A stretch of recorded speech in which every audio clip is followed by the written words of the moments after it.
కార్తీక పురాణం 16వ రోజు 16వ అధ్యాయం.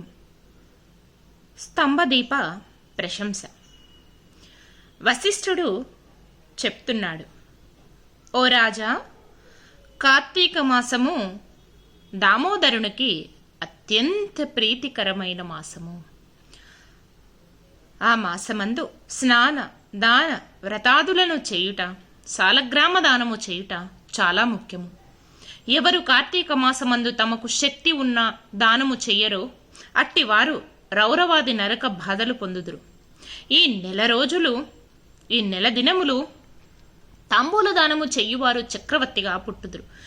ఆ విధముగాను నెల రోజుల్లో ఏ ఒక్కరోజు విడవకుండా తులసి కోట వద్ద కాని భగవంతుని సన్నిధిని కాని దీపారాధన చేసిన ఎడల సమస్త పాపములు నశించుటయేగాక వైకుంఠ ప్రాప్తి కలుగును.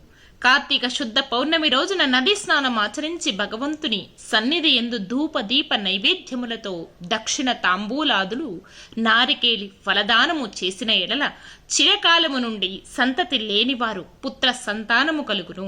సంతానము ఉన్నవారు చేసినచో సంతాన నష్టము జరగదు. పుట్టిన బిడ్డలు చిరంజీవులై ఉందురు.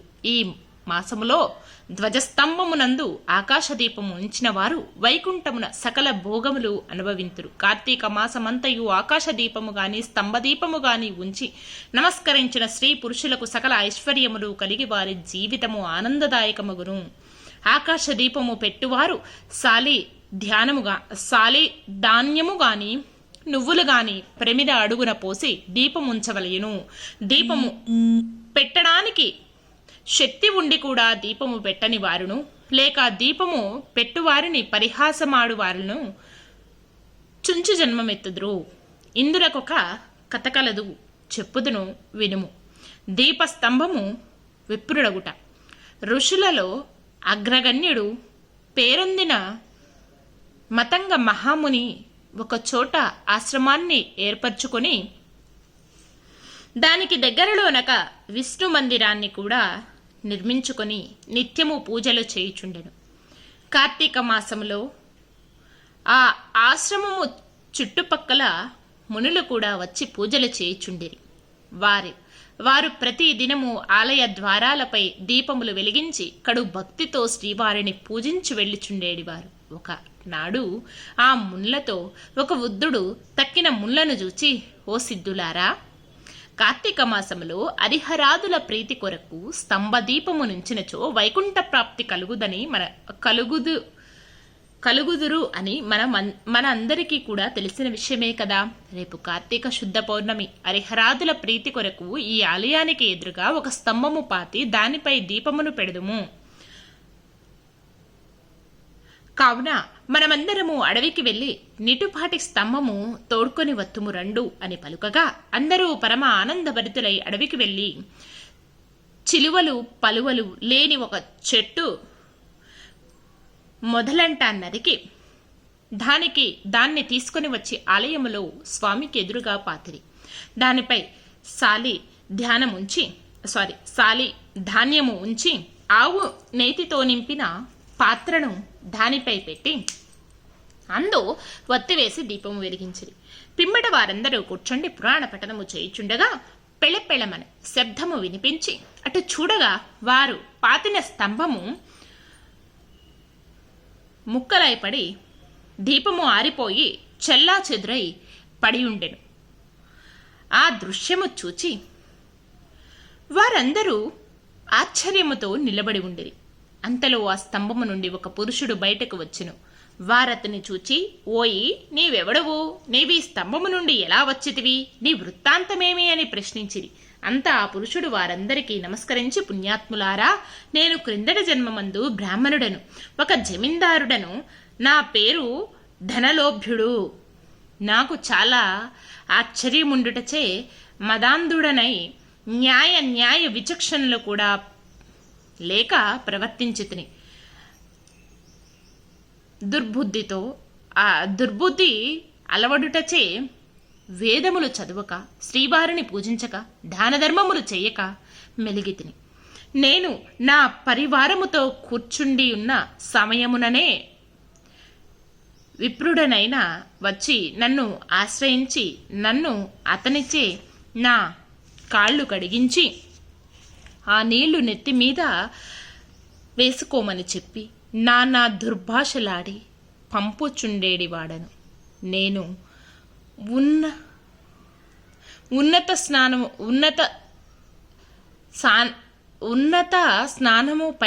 ఉన్నత స్థానముపై కూర్చుండి అతిథులను నేలపై కూర్చుండుడని చెప్పేడివారును. స్త్రీలను పసిపిల్లలను హీనముగా చుచ్చుచుండేడివాడను. అందరూను చాలా అందరూ నా చేష్టలకు భయపడేవారే కానీ నన్నెవరూనూ మందలింపలేకపోయారు. నేను చేయు పాప కర్మములకు హద్దు లేకపోయేది. దాన ధర్మములు ఎట్టివో నాకు తెలియవు.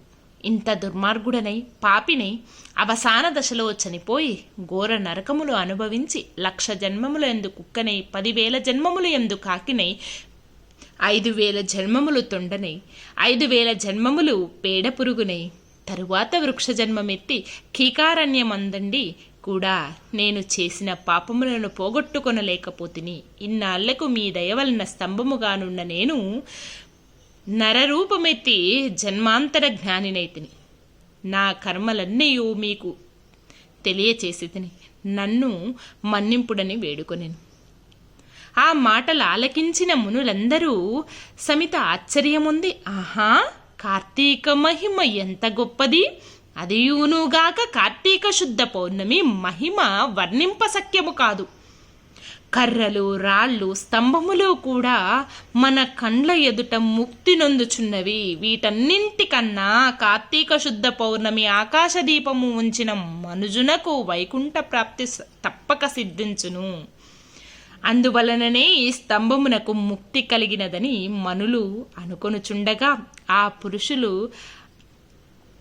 ఆ పురుషుడాడ మాటలాలకించి ముని పుంగవులారా, నాకు ముక్తి కలుగు మార్గమేదైనా కలదా? ఈ జగంబున నెల్లరకు ఎటులు కర్మబంధము కలుగును? అది నశించుడెట్లు? నాయి సంశయము బాపుడని ప్రార్థించెను. అక్కడ ఉన్న మునిశ్రేష్ఠులందరూ తమలో ఒకడగు అంగీరస మునితో, స్వామి, మీరే అతని సంశయమును తీర్చగల సమర్థులుగాన వివరింపుడని కోరిరి. అంతా నంగీరసుడిట్లు చెప్పుచున్నాడు. షోడాసాధ్యాయము 16వ రోజు పారాయణం సమాప్తం. ఓం నమః శివాయ.